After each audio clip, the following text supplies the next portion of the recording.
الحمد لله نحمده ونستعينه ونستغفره ونؤمن به ونتوكل عليه ونعوذ بالله من شرور أنفسنا ومن سيئات أعمالنا من يهده الله فلا مضل له ومن يضلله فلا هادي له ونشهد أن لا إله إلا الله وحده لا شريك له ونشهد أن سيدنا ومولانا محمدا عبده ورسوله أما بعد۔ تو کل ہم نے بات کی تھی صدقہ فطر کے بارے میں، اور آج جو ہے وہ مطلق صدقہ کے بارے میں بات کریں گے، اور صدقے کی اقسام کتنی ہیں اس کے متعلق چند باتیں کریں گے۔ چونکہ رمضان المبارک چل رہا ہے اور آپ کو معلوم ہے کہ رمضان المبارک میں ہر عبادت کا ثواب جو ہے 70 گنا زیادہ ہو جاتا ہے، اس لیے صدقہ بھی بہت بڑی عبادت ہے۔ تو سب سے پہلے صدقہ کی تعریف کیا ہے؟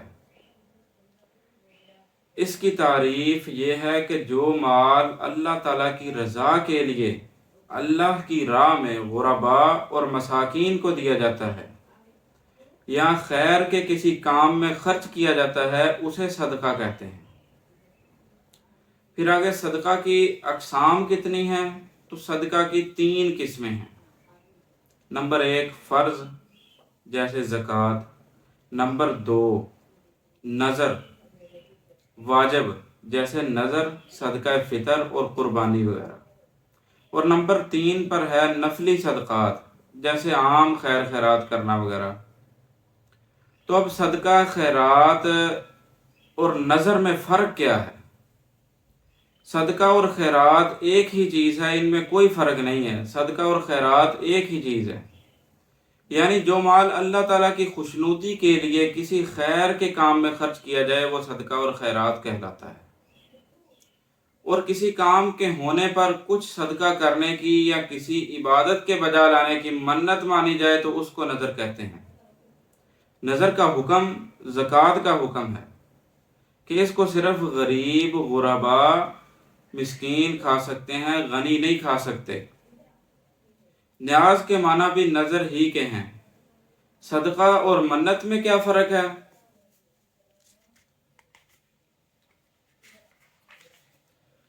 نذر اور منت اپنے ذمہ کسی چیز کے لازم کرنے کا نام ہے۔ مثلا کوئی شخص منت مان لے کہ میرا فلاں کام ہو جائے تو میں اتنا صدقہ کروں گا، کام ہونے پر منت مانی ہوئی چیز واجب ہو جاتی ہے۔ اور کوئی چیز آدمی بغیر لازم کیے اللہ کے راستے میں خیر خیرات کرے تو اس کو صدقہ کہتے ہیں۔ یعنی جس کی منت مان لی جائے وہ بندے کے ذمہ میں لازم ہو جاتی ہے، واجب ہو جاتی ہے، پھر اس کو دینا ضروری ہے۔ اور جو ویسے ہی اللہ کے راستے میں کسی خیر کے کام میں خرچ کرنے کے لیے کوئی پیسہ، کوئی مال لگا دیا تو اس کو خیر خیرات کرے تو اس کو صدقہ کہتے ہیں۔ گویا منت بھی صدقہ ہی ہے، مگر وہ صدقہ واجبہ ہے، جبکہ عام صدقات واجب نہیں ہوتے۔ نذر اور منت کی تعریف کیا ہے؟ نذر کے معنی ہے کسی شرط پر کوئی عبادت اپنے ذمے لے لینا۔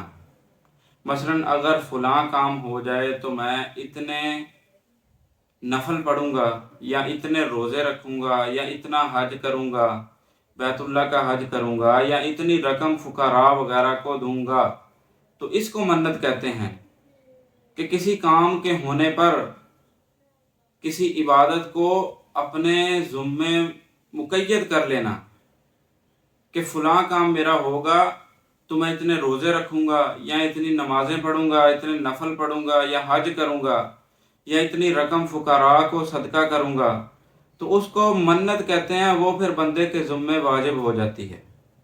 منت اور نذر کا گوشت نہ خود استعمال کر سکتا ہے، نہ کسی غنی کو دے سکتا ہے، بلکہ اس کا گوشت فقراء پر تقسیم کرنا ضروری ہے۔ خود بھی نہیں استعمال کر سکتا اور کسی مالدار کو بھی نہیں دے سکتا، بلکہ نذر اور منت کا جو گوشت ہے وہ کسی غریب اور مسکین کو ہی دینا چاہیے، اور یہی ضروری ہے، غریب اور مسکین کو دینا ہی ضروری ہے، واجب ہے۔ منت جو مانتے ہیں اس کی شرائط کتنی ہے، کیا کیا شرائط ہے اس کی؟ تو اس کی شرائط، شرعاً منت ماننا جائز ہے، شرعاً اسلام میں منت ماننا جائز ہے، کوئی ناجائز کام نہیں ہے، مگر منت ماننے کی چند شرطیں ہیں۔ اول یہ کہ منت اللہ تعالیٰ کے نام کی مانی جائے، غیر اللہ کے نام کی منت جائز نہیں ہے بلکہ حرام ہے، گناہ ہے۔ کسی پیر کے نام کی، کسی فقیر کے نام کی منت ماننا بالکل جائز نہیں ہے، اللہ تعالیٰ کے نام کی منت ماننا ہی جائز ہے، غیر اللہ کے نام کی منت ماننا گناہ ہے۔ دوم یہ کہ منت صرف عبادت کے کام کی صحیح ہے، جو کام عبادت نہیں اس کی منت بھی صحیح نہیں ہے۔ منت ماننا صرف عبادت کی منت ماننا ہی ٹھیک ہے، یعنی میں روزے رکھوں گا یا نفل پڑھوں گا یا نماز پڑھوں گا، حج ادا کروں گا، ٹھیک ہے، کسی عبادت کو منت ماننا یہ ہی ٹھیک ہے۔ جو عبادت نہیں ہے وہ اس کی منت بھی نہیں مانگ سکتے۔ تو سوم یہ کہ عبادت بھی ایسی ہو کہ اس طرح کی عبادت ہو کبھی فرض یا واجب ہوتی ہے، یعنی وہ عبادت کبھی فرض ہو کبھی واجب ہو، جیسے نماز، روزہ، حج، قربانی وغیرہ، اور ایسی عبادت کہ اس کی جنس کبھی فرض یا واجب نہیں، اس کی منت بھی صحیح نہیں ہے۔ چنانچہ قرآن خوانی کی منت مانی ہو تو وہ لازم نہیں ہوتی۔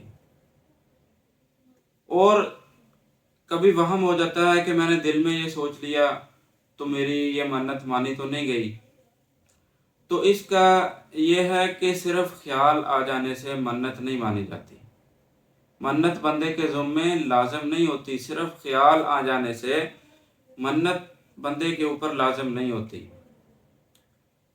اور نابالغی کی حالت میں روزے رکھنے کی منت مانی تو یہ بلوغت کے بعد بھی واجب نہیں ہوتی، کیونکہ وہ تو نابالغ تھی، اس کا منت آتی نہیں ہے۔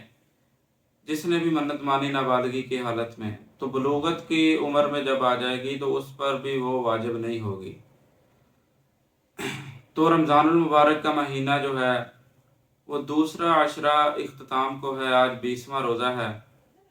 تو اللہ رب العزت سے دعا ہے کہ ہمیں بڑھ چڑھ کر صدقہ خیرات کرنے کی توفیق عطا فرمائے، کیونکہ رمضان المبارک میں ہر نیکی کا کام 70 گنا زیادہ اجر ملتا ہے اس پر۔